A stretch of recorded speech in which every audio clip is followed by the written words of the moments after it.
صحیح بخاری حدیث نمبر 5۔ رسول اللہ صلی اللہ علیہ وآلہ وسلم نزول قرآن کے وقت بہت سختی محسوس فرمایا کرتے تھے، اور اس کی علامتوں میں سے ایک یہ تھی کہ یاد کرنے کے لیے آپ اپنے ہونٹوں کو ہلاتے تھے۔ ابن عباس رضی اللہ تعالیٰ عنہ نے کہا، میں اپنے ہونٹ ہلاتا ہوں جس طرح آپ ہلاتے تھے۔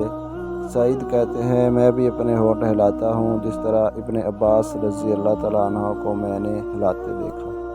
پھر انہوں نے اپنے ہونٹ ہلائے۔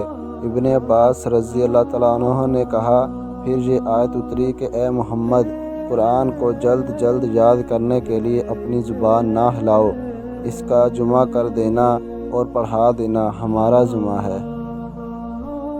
حضرت ابن عباس رضی اللہ تعالیٰ عنہ کہتے ہیں، یعنی قرآن آپ صلی اللہ علیہ وآلہ وسلم کے دل میں جما دینا اور پڑھا دینا ہمارے ذمہ ہے۔